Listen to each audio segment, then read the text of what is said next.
Yeah. Oh, excellent. Excellent. Hello, So everybody. I'm Alicia Swami. I'm here with Keely Severson, Eric Johnson, and we have Dr. David Straus for a second interview. Thank you so much for joining us today. happy to do it. Yeah, so just a little bit about you guys. What's been going on in Texas? How are you and your wife and your family doing? Well, I'll just say for people who are not retired, which I am, it is absolutely wonderful. I highly recommend it. That's amazing. And we brought you back on just to reminisce a little bit. And we'd love to hear more of Melinda Ballard's story and just more of your involvement and maybe But what I thought I would do is tell you how I got into this in the first place, and then I'll get to how I met Melinda, and then I'll tell you how we figured out how to essentially fix and understand the phenomenon of sick building syndrome. That So sounds great. Thank you. That's what I planned to talk on. So essentially, this is what happened. How I got into this field was, of course, I was at Texas Tech University at the medical school.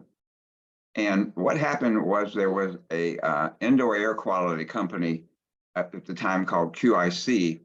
And one of the main principals of that company was a Texas Tech graduate. And so he knew that Texas Tech, of course, had a university and also had a medical school. So he essentially went to the president of the university and said that he would like to fund a grant to the university to try to figure out what was causing sick building syndrome, because that's essentially what the company did. And so the president, of course, had no clue as to who would be the best person to do that. And as it turned out, there was no one who was working on indoor air at the time, but there was a guy named Dr. James McGrath in the physiology department at the medical school who was working on outdoor air. And so they approached Dr. McGrath and said that this company was going to fund a grant or a project to try to figure out what was causing sick building syndrome, because that was primarily the work that they were doing. They would get invited into schools, and the schools would be complaining that people were saying that there was something wrong in the building, but they had no idea what it was. And so it was the company's job to try to figure out what was causing this. So what Dr. McGrath did, he was a physiologist, and he got one person from every department at the medical school, and we had a meeting, and he wanted one person from each department to try to figure out what was causing sick building syndrome. And so McGrath and I had done some work together on lung infections of Klebsiella in mice. And so he asked me to represent the microbiology department. And I said, Jim, I'm really very, very busy. I'm a bacteriologist by trade, by training. And I said, I really don't have time to do this. And it was interesting what he said to me. He said, well, everybody knows microbiology is not involved in sick building syndrome, so you won't really have to do anything. Just come to the meetings. So I said I would. And essentially what happened is the indoor air quality company came to that meeting, and they said that they would like at least one faculty member to accompany them into buildings to begin to see if they could figure out what was causing this phenomenon of sick building syndrome.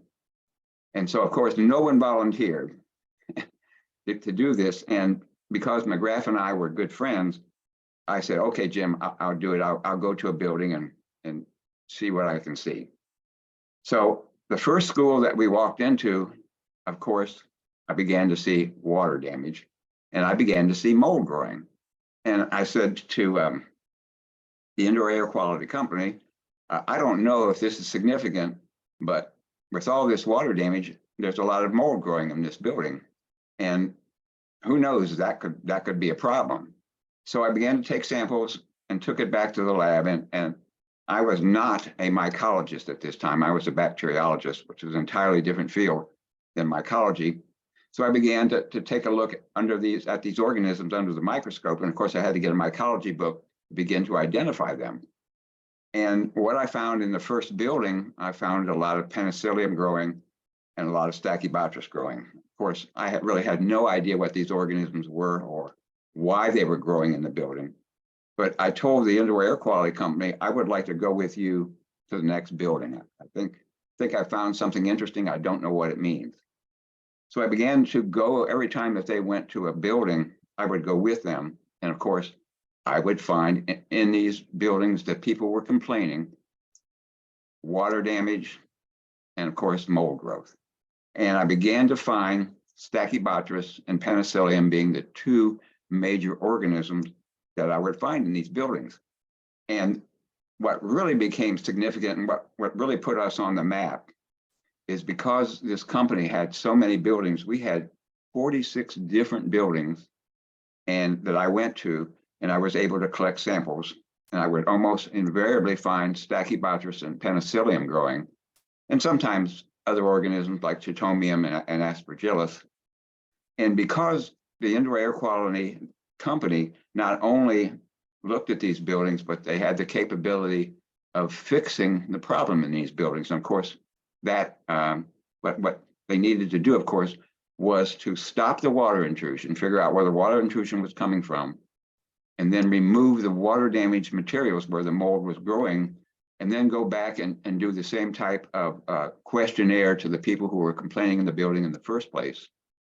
And beautifully, what happened was, of course, is that after the building was repaired, the water damage stopped, and the mold growth removed, all of a sudden, these people in the building now are saying, I don't have any problems with this building. The indoor air is fine. And we published that paper in 1998, and it really showed that mold was really the cause of this phenomenon called sick building syndrome. And the two primary causes of sick building syndrome, at least we found, of course, Stachybotrys, which produces a very potent mycotoxin, which after years of research, we're actually able to measure the concentrations of this mycotoxin in the air. And then, of course, Penicillium, which if it's growing in a building, it's not the mycotoxins that Penicillium produces, it's the millions and millions of spores that the organism throws into the air. And when people inhale it, not only do they begin to react immunologically against these spores, but the spores actually, interesting enough, begin to react against the person that inhaled them, producing some compounds like proteases, et cetera. So that essentially was, in a nutshell, how our research progressed. And I think I spent, I don't know, 20 some odd years doing this and learning a tremendous amount, because as I say, I wasn't trained as a mycologist. I was a bacteriologist who became a mycologist just to follow this research institute. So that in a nutshell is how I got started and how, essentially how we began to figure out what the cause of sick building syndrome. It was almost exclusively water damage in the building and mold growth.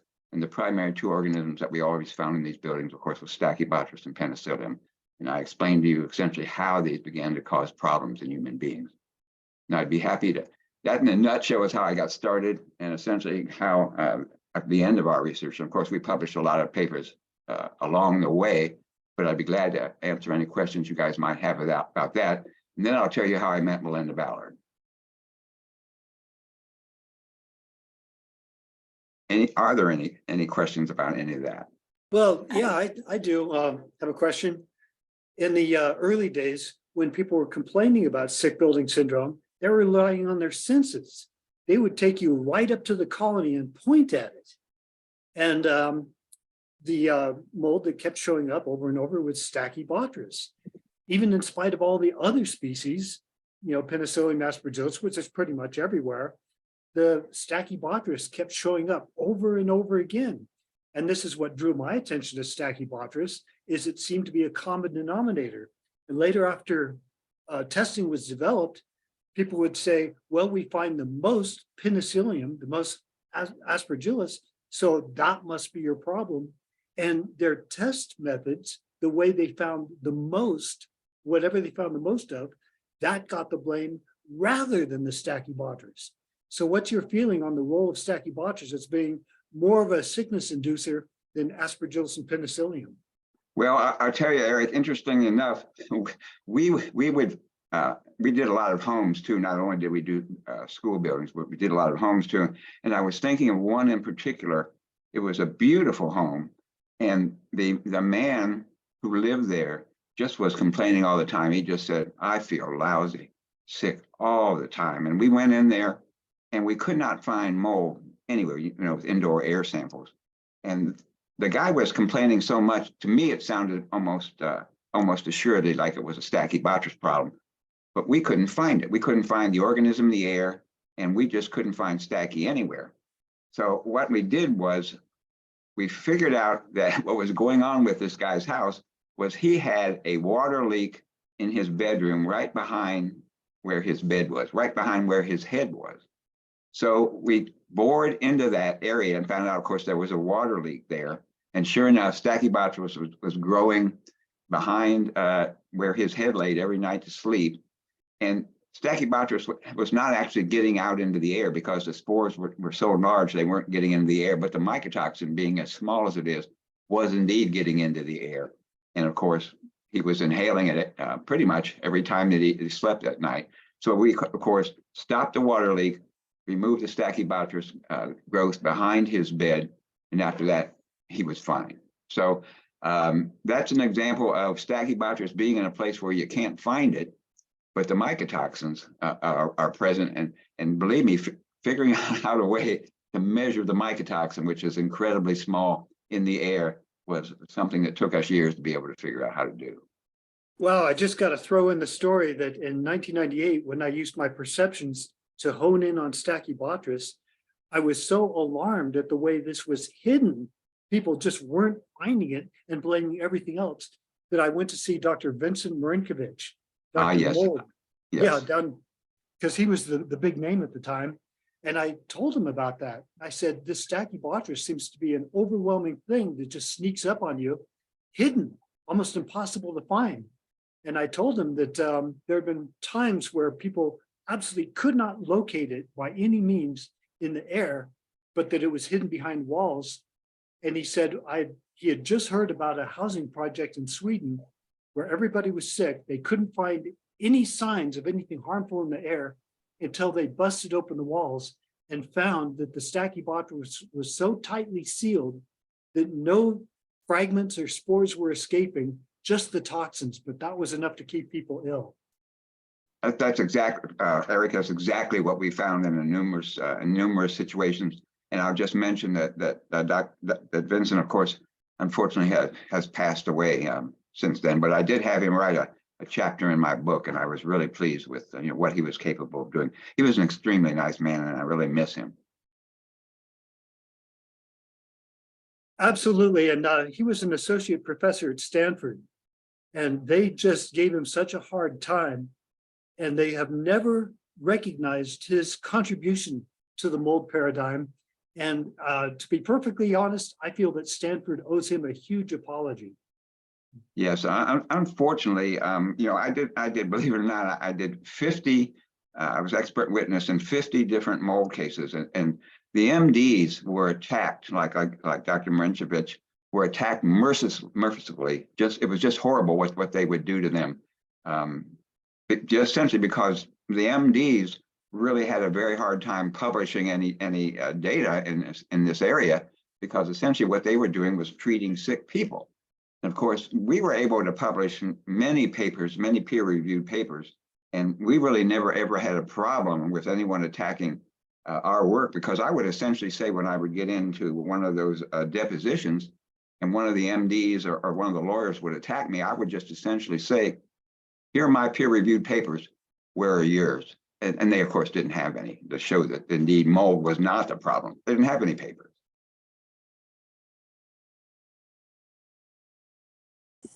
I wanted to ask one question, because I know that the first interview we did with you, you explained to us how you use the mycotoxin air sample test. And there's a new mycotoxin air test that's on the market. And the thing that is perplexing me about the new air test is the flow rate. It collects. I'm sorry, would you say that? What's perplexing you again, Keely? The flow rate, because it Okay. collects at 2 liters of air per minute. And for how long do they do that? Now, once again, I want to tell everybody, I have been out of this field for 10 years. And so you may be telling me about new things, and so I just may have questions for you. Yeah, so well, you can run it for an hour or longer if you want, but the standard is kind of an hour. And I brought this up to the company that I felt like the results would be showing like a false low because of the flow rate. And their response was that the industry standard is currently like this flow rate, and the standard is set this way because only a small percent reaches the deep lungs. And it rubbed me the wrong way. It sounded like not an actual explanation. And it sounds like this air test can show false low results because of the flow rate. And I don't know if I'm right or wrong. And I just wanted your opinion on that. Well, Kira, you are absolutely right. If that's the way that they do it now, I can tell you that it doesn't work. We had a machine that collected hundreds of thousands of liters of air, and we would run it for days in order to be able to find the mycotoxin in the air. And we actually measured there are picogram amounts of mycotoxin floating around the air. That's why we had to collect hundreds of thousands of liters for days in order to get enough to be able to actually test it and show that it was present. And, interesting enough, one of the lawyers, once again, I'll go back to the depositions that I did. One of the lawyers said to me, well, if the concentration in the air is that small, and it is that small, why is that a problem? And essentially what I said was, even though there are incredibly small amounts of the mycotoxin in the air, just think about how many times you breathe in a day in these buildings. And you may not get sick the first day or the second day or the third day, but eventually you're going to take enough mycotoxin into your lungs, get it in the bloodstream where it's going to start going to organs like, say, for example, the brain, and begin to cause problems. And that really is the answer to that. I would say that what you're talking about that these people do, it'll never work. So I did use their test in my home and was able to find trichothecene, but I feel like the actual amount was much higher than what was reported on the result, which was like 0.300 parts per billion. But I actually had a window seal fail that pulsed out so much nastiness, it chased me out of the house for a couple days.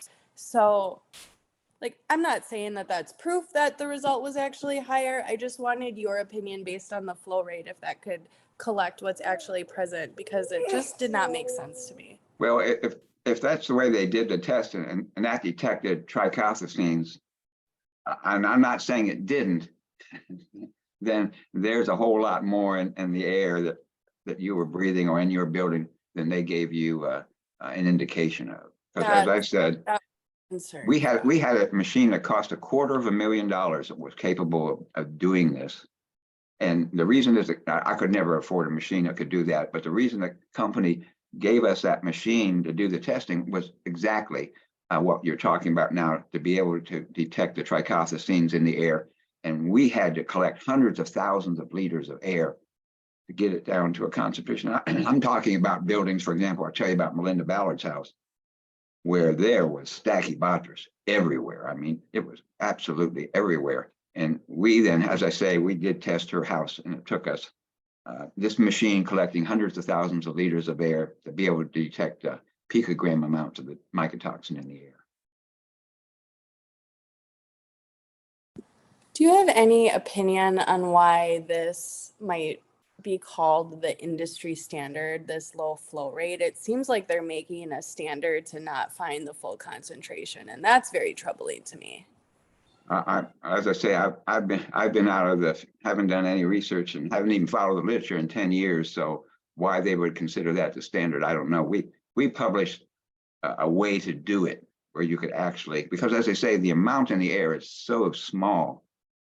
As I say, we published a way to do it, and why someone wouldn't do it the way we did it. Well, I imagine here's the reason they couldn't do it the way we did it, is because, as I say, that machine cost $250,000, and I'm sure most companies cannot afford to buy a machine like that.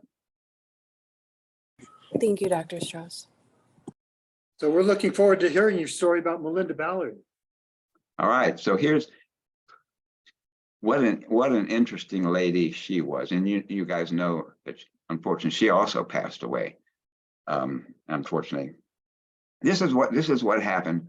How I met Melinda Ballard. Now I'll never forget it, because I worked with her a lot, and she was a kind of a lady who generated news on her own. That's what she did, and because of that, I got on. I was on the nightly news of NBC, ABC, CBS. I was on 2020. I was on 48 Hours, and I like to say that I was on 48 Hours and I did not kill anybody.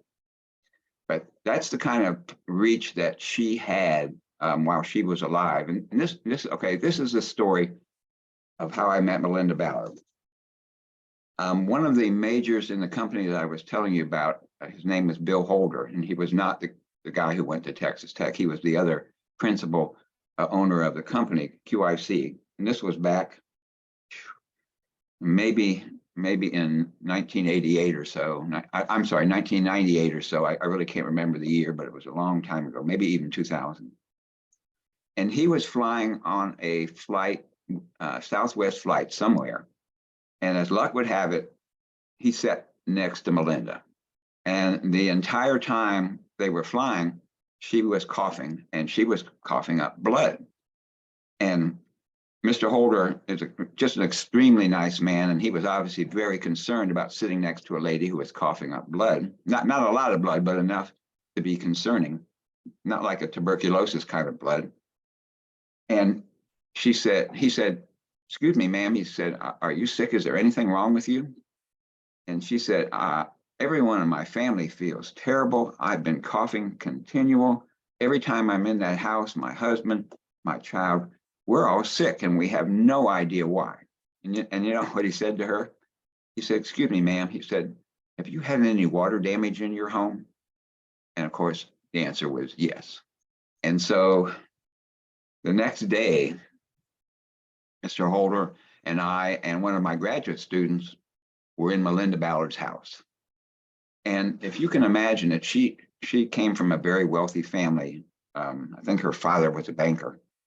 And the house that she lived in was built to look just like Tara from Gone with the Wind. And I'm sure everybody's seen Gone with the Wind and remembers that house. And there was this huge spiral staircase in the middle when you walk in the front door. And if you remember, that's where Rhett Butler or Clark Gable said, "You know, frankly, my dear, I don't give a damn." And I was standing on that stairway, beautiful house. And I said to Bill, Mr. Holder, I said, "I don't feel good at all." I said, "I got to get out of here." And I left. And so Mr. Holder and my graduate student stayed there in the building and actually began to collect samples. I went outside and sat in the truck, and I had to throw up. I was so sick. I said, "You know, there's something wrong in this house." And they were able to collect the samples, and we took them back to my lab, and we looked at everything. And not only was there one water leak behind the major water leak that was growing Stachy everywhere behind her refrigerator. You can imagine the whole wall was covered with Stachybotrys. And they found 11 other places where Stachy was actually growing. And so after we got the samples, I called her. And at that time, there were absolutely no standards as to what made a house or any building unsafe to be in due to a mold contamination. There just weren't any standards. And so I felt very uncomfortable telling her that I think you guys ought to leave this house. I said, we find a very dangerous organism called Stachybotrys everywhere, but I can't say to you, you have to leave this house because there aren't any standards as to what constitutes the amount of Stachy in a house that nobody can still inhabit that house. So she took my advice, and they moved to there was another small carriage house behind the house, and they all moved in there. And that was how I met Melinda Ballard. And from then on, there was this huge trial, and I think it was probably the first mold trial with Farmers Insurance, which was her insurance agency. And so farmers, once Melinda told farmers that Stachybotrys was in the house, they essentially said, you can't do anything. You can't begin to remediate the house. You can't do anything. And she was thinking, well, if I can't do anything, how am I going to make this house livable again? And so essentially what happened was that she sued her insurance company because they essentially said, this house can be fixed for, I think like the amount was $200,000. And actually it would have cost millions of dollars to renovate that house and get rid of all the Stachybotrys. And so this was the first mold trial, as far as I knew, and you're not going to believe what happened. This was the first depositions I ever had to give, and I was completely overwhelmed by being interrogated by their number of lawyers and having to, give expert advice over something I was just learning about. And so what happened essentially is that Melinda had doctors examine her and her son and her husband. And what happened to her husband was the Stachybotrys affected him to such a degree that he was incapable of doing his job anymore. And he evidently was a very bright young man. And he got so sick, the Stachybotrys mycotoxins destroyed his mind to the degree where he couldn't even remember when he would come out from work what kind of car he drove. He couldn't even find his own car. That's what it did to him. It made her son extremely sick, where he couldn't go to school. But interestingly enough, it didn't affect Melinda or her mind in any serious way, except for the coughing that I told you about. So the fascinating thing that happened was the day of the trial was going to begin, and she was suing farmers, this insurance company, for millions of dollars. The judge on the first day of the trial threw out all of the medical experts that she had. He said that there's no published data on what they were saying. Therefore, none of the medical doctors that she had hired were going to be allowed in the case. There was only one expert that was allowed in the case, and that was me. And so you can imagine how I felt, that I thought, okay, all these medical doctors are going to say, okay, Stachybotrys made them family sick, and none of them were allowed to testify. And I was the only one allowed to testify in their case. And so essentially what happened is I can't remember how long it lasted, but the jury came back and awarded her $32 million, if I remember the number correctly. She won the case, and farmers had to pay $32 million, which of course she figured was a great victory. Then I think farmers appealed it, and I think the appeal courts knocked it down to $6 million, if I remember the numbers correctly. And essentially what Melinda told me after this was all over is that the amount of money she spent fighting farmers was essentially the amount that she got back by suing them. And that is how I met Melinda Ballard. And then from then on, I was on television shows, like I told you, 20/20, 48 Hours. I was on Nightly News. I was in Time Magazine, just because of the power that Melinda had to get publicity for this particular phenomenon. Now, I'd be happy to answer any questions about how I met Melinda Ballard. Well, not only did Melinda Ballard bring toxic mold to the attention of the entire American public, but she unveiled some characteristics that hadn't been previously known. For example, she pointed at a picture of her family taken with the Clintons, with the president, and said, all this has to be destroyed. We can't even save this photograph. And up until that time, the idea that anything could be so contaminated that you couldn't take it out of the environment and save it was completely foreign to everybody's way of looking at mold. Well, I remember that picture that you're talking about, Eric. She told me about that picture, and I will not tell you where. She told me Bill Clinton's hand was when that picture was taken. But we actually began, and Eric, I don't know if you're familiar with the work that we did, but that's the phenomenon that you're talking about is very important. And we then decided that we would examine it, and by putting Stachybotrys on things, and then seeing the best way to remove it, and then also by putting the trichothecene mycotoxins on things, and seeing the best thing best way to remove it. And also what we did, which I thought was very important, and this may be something we want to talk about, is even in houses that were heavily contaminated with Stachybotrys, we found very little. In fact, we found very little, if any at all, trichothecene mycotoxins on things. Like, say, for example, we would go into houses and we would try to find the trichothecene mycotoxins on things like on couch or on a table. And we really didn't find it much. In fact, can't even remember that we ever found anything that was actually that would contaminate things. Now, anytime we found mold growing on something, of course, that particular item was contaminated not only with the Stachybotrys, with the trichothecene mycotoxins there, but items in the houses, we really found no Stachybotrys and essentially no mycotoxins on objects in the house. That surprised us.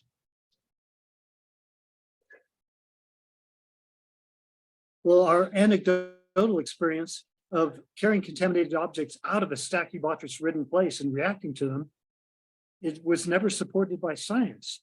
So we've been at odds with the medical profession over this for all these years.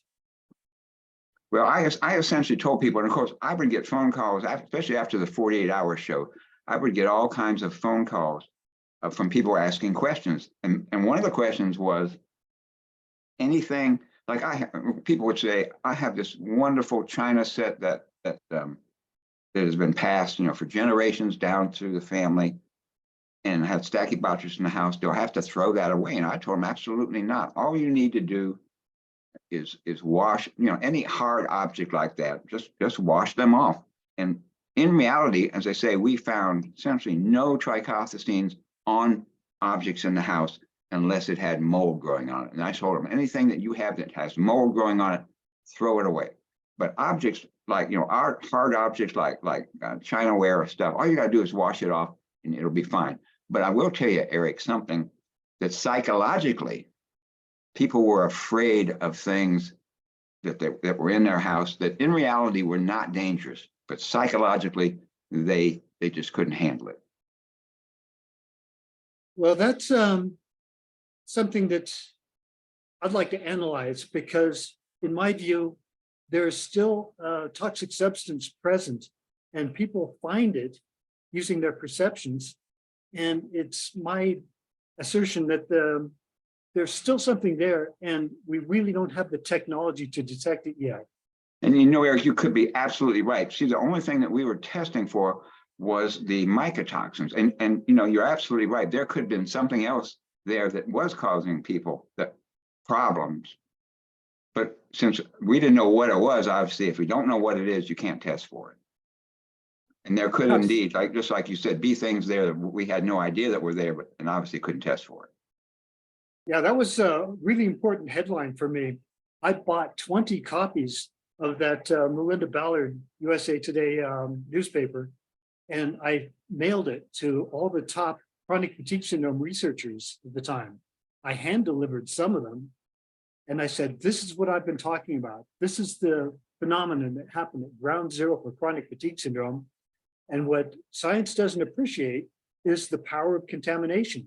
But once people are hypersensitized, they move somewhere else. They think their problems are over, and yet they brought their possessions with them, and they don't appreciate that there can be contaminated objects in new things that they buy, warehouses that are moldy, or houses that they've been in where they didn't wash off after they were there, and they're bringing just enough of this into their environment that it can still be a driving force in their illness. I have to say that absolutely is a possibility. Since we didn't know if there was something there, we obviously didn't know how to test for it. And I have to agree with it. There could be something else that we didn't know about that we couldn't test for. Now, we did do some work with the chitomium.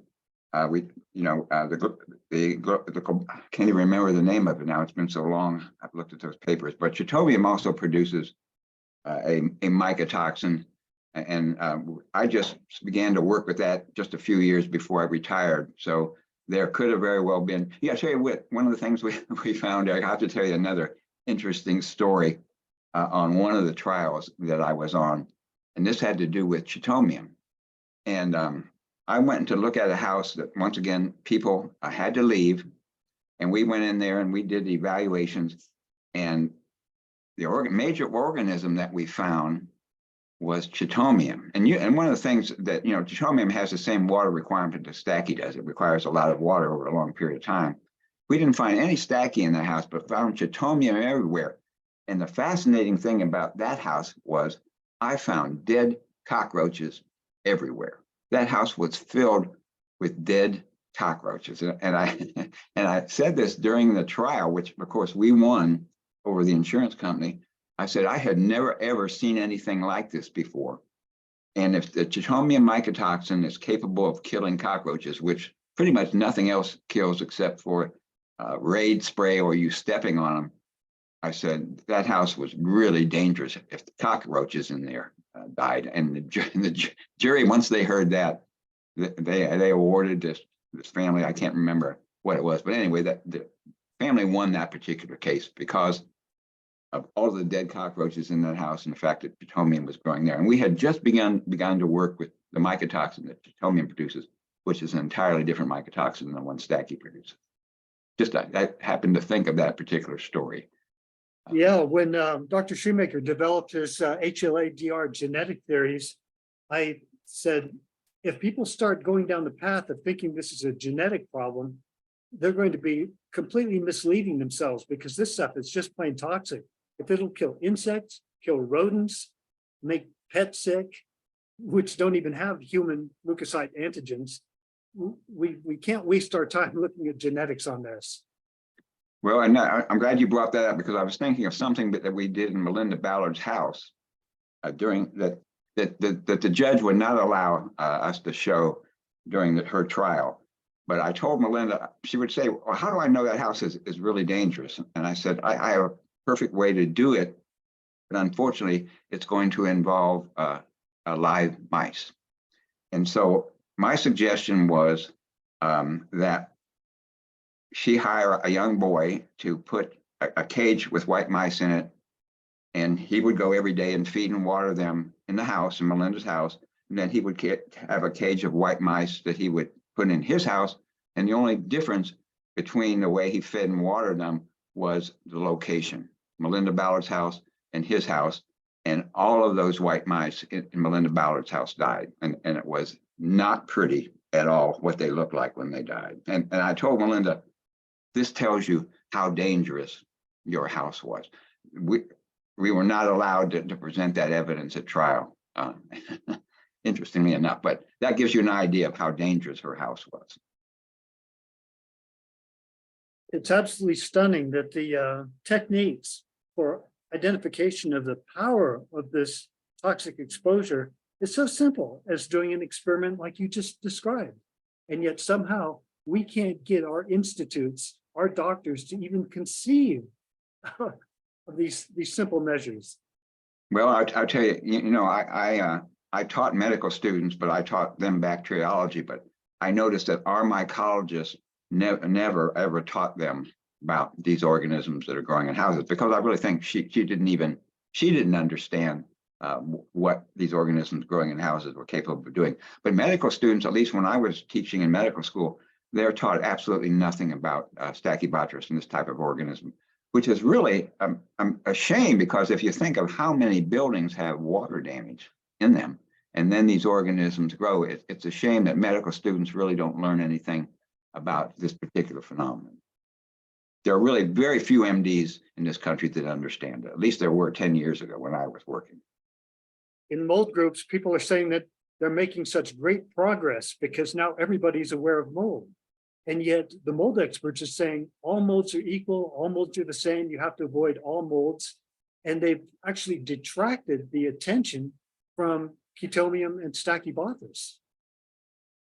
Well, one of the arguments that the lawyers always made, the defense lawyers always made in the cases that I was involved with, and I would say, it's true.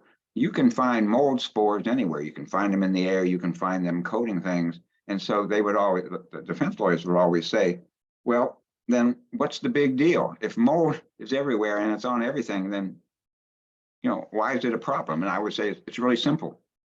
Once you have water damage in a building and mold begins to grow, now you've got a problem. But the mold spores that you find on hard surfaces, you know, or the mold spores floating around in the air, in the outside air, not a problem. But if you have billions and billions of penicillium spores in the indoor air, then people are going to inhale them, and you're going to have problems, delayed type hypersensitivity reactions, or difficulty in breathing. And this is going to be a problem. So it's mold growth due to water intrusion in buildings is what really causes the problems. Here's one of the interesting things that the lawyers told me, and I don't know if you ladies are aware, but I imagine Eric is. The lawyers would always, and I would say to him, I would say, I am shocked, to the defense lawyers at the end. I say, I'm shocked that you didn't ask me, where's this stuff come from? And they thought, well, you know, that's a really good question. What's the answer to that? And I would say, it's already sitting on the building material. The Stachybotrys spores are already on the cellulose sheetrock. Put them into a house, not a problem. But if that sheetrock gets wet, Stachybotrys spores begin to grow, and now you've got a problem. And they were amazed. And they said, really, sheetrock has Stachybotrys spores on it already. I said, yeah, we've done that in experiments. We bought sheetrock, put water, and Stachybotrys grows on it. So the spores are already there. They're just waiting for water. I did that same experiment. I went out to construction sites, just picked up random pieces of sheetrock, dropped them in a Ziploc bag with a little water, and watched it light up. It was amazing. Isn't that amazing? Absolutely. And they put this stuff in buildings everywhere. But the other interesting thing is when Stachybotrys was first isolated for toxic studies, they would take it away from its competitors, remove it from its substrate, and it wasn't toxic. And it had to be grown on cellulose in order to be able to produce these powerful toxins. Yes, that's exactly what happens. And it's interesting the way that Stachybotrys was first discovered. And I don't know, Eric, if you know this story. This was back, I think, right after World War I. And because everybody, especially people in Europe where the war was fought, were so poor that they had to feed their horses sometimes hay. They would look at it and they would see this black mold growing on the hay, and they had no idea. They just couldn't afford, obviously, to throw that away and get new hay. So they let their horses eat hay that had Stachybotrys growing on, and many of the horses died. And that was the first way that Stachybotrys was discovered, that its toxic properties were discovered anyway. Well, my understanding is that Khrushchev was like a minister for Stalin. And he told the story many years later, that Stalin was so upset at the sickness in the horses that he threatened to shoot all the handlers and all the veterinarians and everybody concerned with the upkeep of these horses until they found out why they were dropping dead. They very quickly isolated Stachybotrys and Fusarium as trichothecene producers. Yes, yes. Interesting story. That the things that have occurred with this particular organism. All right. Yeah. Are there any other questions that any of you ladies have? Eric and I are monopolizing the conversation. Yeah, I do have a question. Thank you so much again for joining us. Alicia. Hey, how are you? Can you hear me? I can hear you. Yes, absolutely. Fantastic. I sorted out my internet connection here. So just looking back in the 50 cases that you testified for, were there any like common themes? Like, do you know what the reasons were that the cases prevailed? Well, I say what the indoor air quality company, and I actually guided them in this direction. I wanted them to be able to say, and when these cases occurred and went to court, I wanted them to be able to say that everything that we're saying is backed up by peer-reviewed science. So that was the common theme, and that absolutely worked, because we had, as I say, peer-reviewed science to back up everything that we said. And the other side would have these MDs, which is essentially what the MDs on their side would say, there's no evidence. We don't believe any of that. It's just junk science. And therefore, then I could point in the case, I would say, okay, that you can say it's junk science, but I'm saying that it's peer-reviewed science. And I'm not sure these lawyers really understood what peer-reviewed science was, but the judges would allow me to come in as an expert. I was never turned down, even though they tried to say, well, he's not really an expert in the field. Because I had peer-reviewed papers in this area, I was always allowed to be an expert witness. And so that was the common theme that I saw, is that the other side would essentially bring in MDs, would try to say, this is all junk science. Mold doesn't cause problems in anybody. We don't believe any of it. And I essentially would say, okay, here are my papers saying that there is a problem. Where are yours? And of course, they didn't have any. Wow. So that was the main tactic. They just tried to say that there was no evidence when you had the evidence. Were there any other tactics they would try to use? They would just do that over and over again. And we would almost always win, depending on how much money individuals had to spend. I can remember one case in New Mexico. It was just horrible. This poor guy, and the guy that owned the building was a multimillionaire. And the guy who was suing, you know, he was just like a regular guy, and he didn't have the kind of money to run a case like this. And one of the things I learned in doing legal work is, sometimes if you go up, and I'm sure you can understand this, especially with what's going on in this country now, is you can understand that if one side has millions and millions of dollars to throw at the other side with lawyers and lawyers and lawyers, eventually the guy who's very poor just says, I have to drop out. I can't afford to do this case anymore, even though I've got all the facts on my side. I'm just being outspent. And they just say, I just can't afford to do this anymore, because bringing a case in court costs money. And you have lawyers' fees and expert witness fees. It costs money. And if you don't have the amount of money to match the other side, you may very well be in trouble. And that's exactly what I saw in that case. The guy who had all the money said, I'll spend millions of dollars in this case. And the other guy that I was being the expert witness for finally told me that he couldn't do this anymore, and just dropped the case. Yeah, it's pretty disheartening to hear that Melinda fought so hard to pretty much come out even. And this is not the first time that I've heard of this. I've heard from other cases too. It's like, did Melinda ever express to you like she felt like some regret because of all the stress that it caused her, or was she just really stuck to the principle, like, I'm going to show them, like, we're going to prevail in this situation? Melinda was probably one of the toughest, and I don't want to say just toughest women. I want to say one of the toughest people that I ever met before, and nothing would stop her. And Melinda had a great deal of money. She was not poor. She had the kind of money to bring this case. And unfortunately, you just won't believe what happened. I'm not going to tell you what happened to Melinda eventually, but she moved to Charleston. And I don't know if any of you guys have been to Charleston, but God, what a beautiful city that is. She bought a house in Charleston. And in the renovation of the house that she bought, the window companies put the windows in either upside down or backwards, so that water would seep in through the windows when it rained.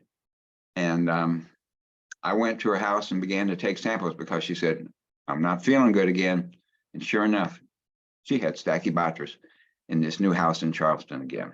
And there was another legal case begun. I said, Melinda, I can't believe that, you moved from one.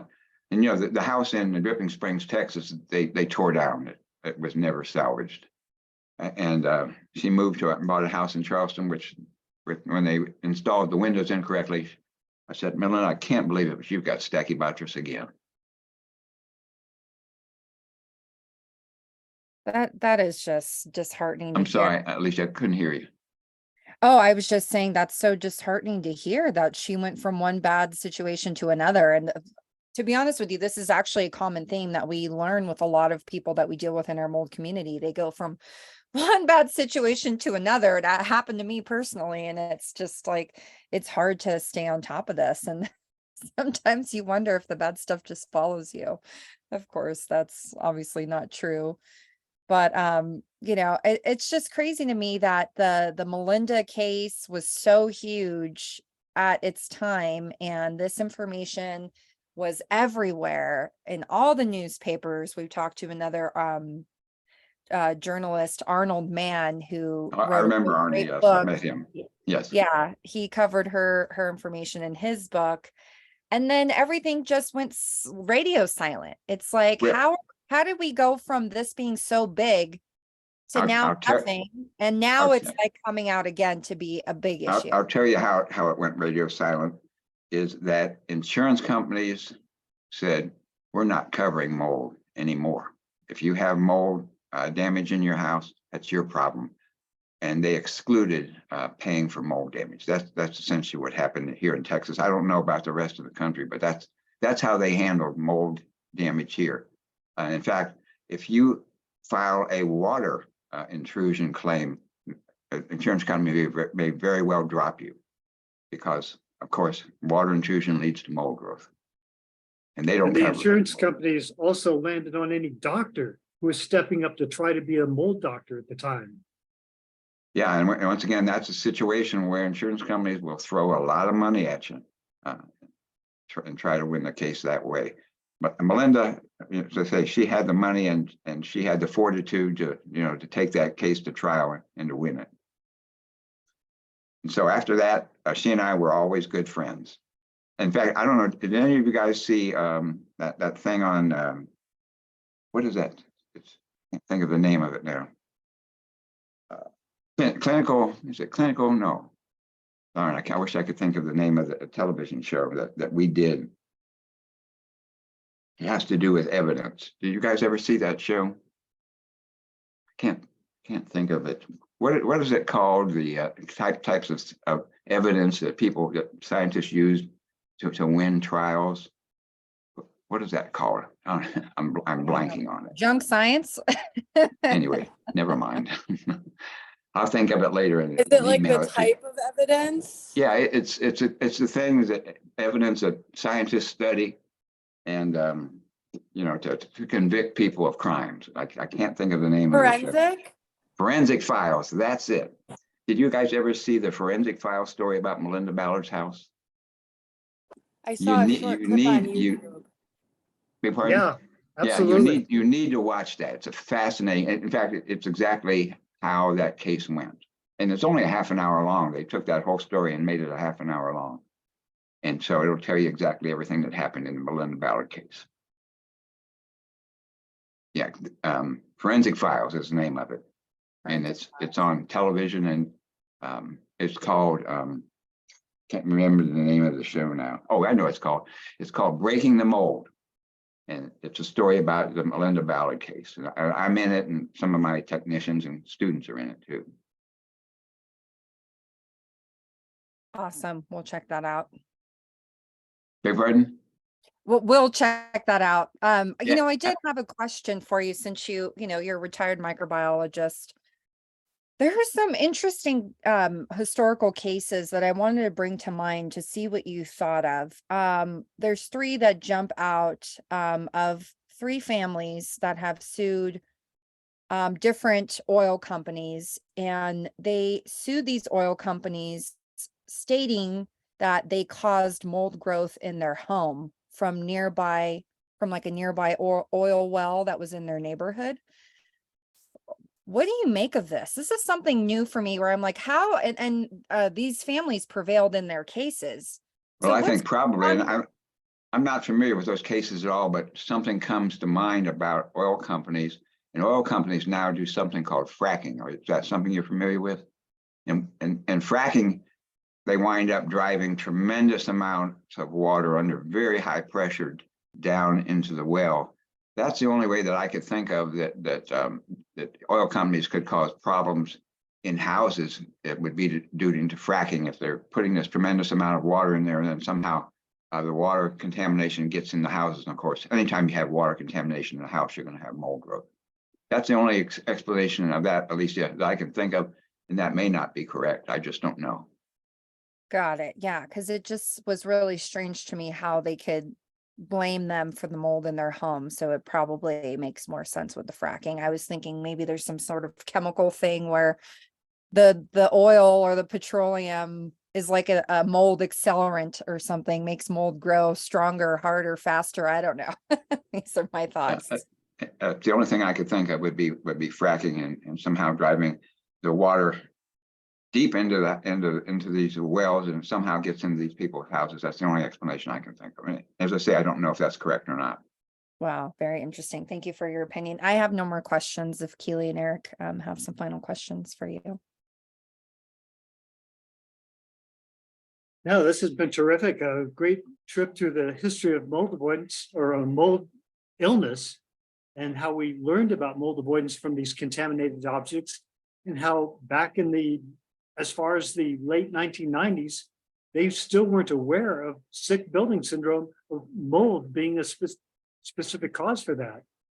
Well, as I say, in this paper, and I've got my CV here, I can tell you what paper it was, where, let me see.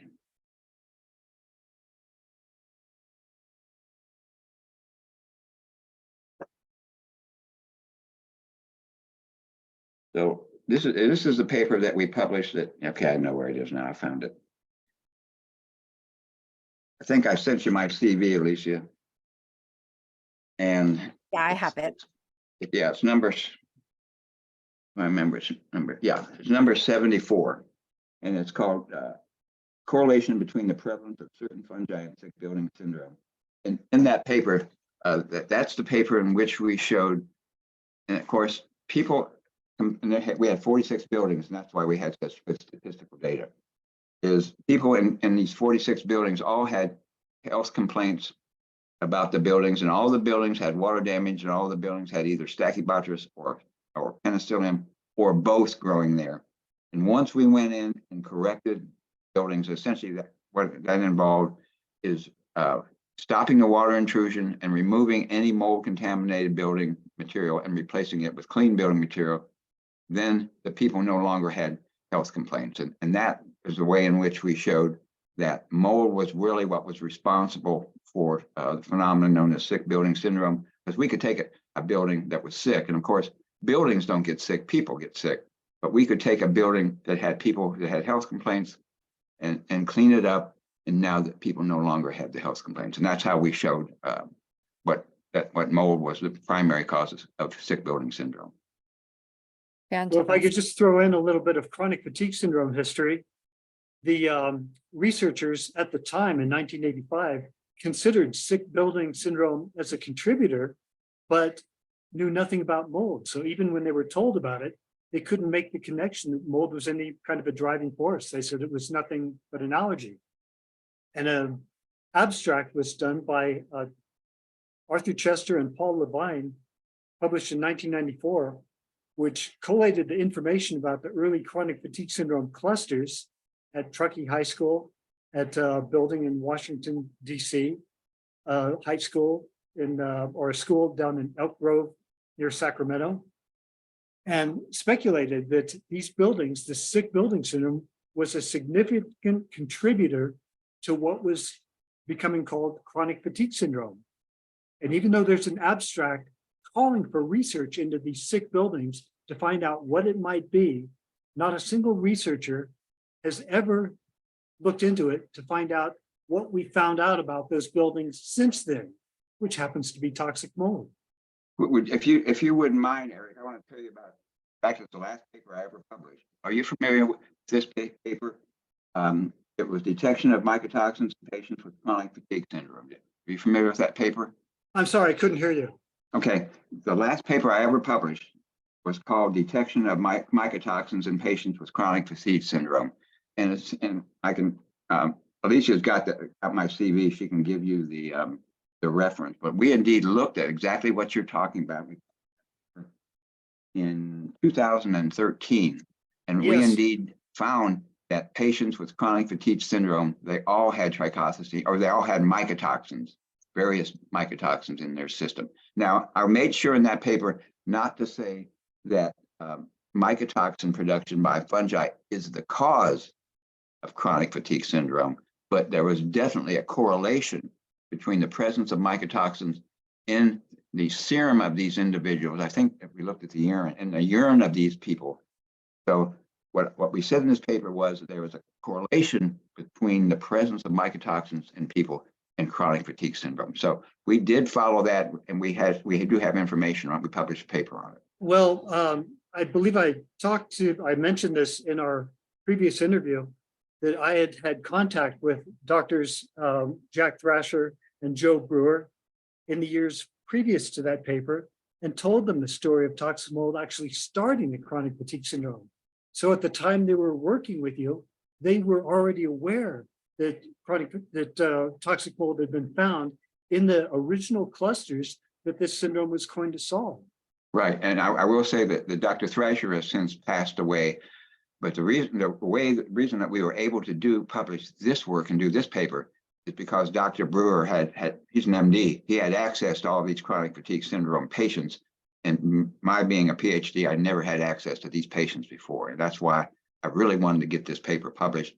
And I don't know if they've done any work since then following up on this. I really haven't. Once again, not being in the university anymore, I don't have access to recently published papers. Unfortunately not, because when Dr. Brewer published his paper, he was scientific advisor for the Whittemore Peterson Institute on UNR campus, the Institute for Neuroimmune Disorders, and specifically for studying chronic fatigue syndrome. And I said, okay, now that you're aware that this mold phenomenon has been substantiated, it's time to look into the original clusters and learn that this was known all along. And they declined to do so. And it's interesting, very interesting. So ever since then, we've been trying to get chronic fatigue syndrome researchers to re-examine the core evidence that Gary Holmes was looking at, because once you know that the sick buildings were where the clusters occurred, and we later found Stachybotrys in these very buildings in Elk Grove, at Truckee High School, and in Washington, D.C., it makes a very serious case that toxic mold was indeed the contributor to chronic fatigue syndrome that we claimed it was at the time. Yeah, I believe that's true. And although, as I said, in that paper, we didn't say it's the cause of chronic fatigue syndrome, but there's definitely a correlation between the presence of these mycotoxins and chronic fatigue syndrome. That's the problem with using people who are diagnosed with chronic fatigue syndrome later, is it becomes a mere association. But if you look at the original clusters that Gary Holmes and the CDC based the syndrome on, this makes it a direct substance that was located in the very phenomenon, in the very data set that the syndrome was based on. Yes, I have no doubt of that. Just all right, have we run out of time, Alicia? Yeah, I just wanted to ask you one last question if you have just a few more minutes. Of course. We're seeing a very strange phenomenon in the mold inspection, home inspection arena. And everyone is talking about bacteria being a major problem in homes now. What is your opinion of that? Because it seems like we have these two schools of thought where there's people that are attributing their illness to mold, and now this new thing where it's bacteria. Well, the bacteria is not a new thing, right, Eric? This was something that was examined in the past as being a problem, but then the mold was discovered. And now we're kind of going back to the arena of, well, bacteria is actually the problem. What do you think? Can I ask you, Alicia, what bacterium are they referring to here? I'd love to know the organism. Yeah, the Shoemaker organization is making a claim that actinomycetes are a problem in homes, and endotoxins, I believe, as well. Okay, well, endotoxins are only produced by gram-negative organisms, and I can't remember actinomycetes. Can't even remember that's a gram-positive or gram-negative organism. But I'll tell you this: that in order for bacteria to cause a problem in a house, there has to be a great deal of water. I mean, for example, the way that we got bacteria to grow would, of course, to be put it on an agar plate or get it to grow in actual medium. So I just can't. In our research, we never found bacteria to be the problem in buildings. We always found particular organisms, as the two I mentioned, primarily Stachy and penicillium. So I hesitate to say that that's accurate, but then again, I don't know. I haven't looked at the data. Fantastic. Well, thank you so much for that, for clearing the air a little bit there. And thank you so much for joining us. We really do appreciate it. Sorry for all the confusion with the timing. That was my fault. I blame myself, but I'm glad that you still made it. And say thank you so much to your wife, Lynn, for helping you get on. Yeah, and- I don't think I'd ever been able to figure this out if she hadn't known how to do it. Awesome. Well, you have a wonderful day, and we'll let you know when we decide to air the episode. Okay. Very good. And Eric, it was good to see and talk with you again. I always appreciate what your knowledge. All right, thanks. It's been great. All right. Bye, everybody. Bye. Bye-bye. Enjoy Bye. your lunch. Uh-huh.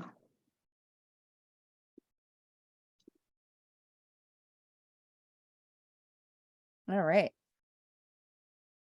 Wow. Go ahead, Keely. Do you want to keep hitting record or you want to stop it? Up to you. Do I have the record button here? Yeah, I made you the Sorry host about- because my internet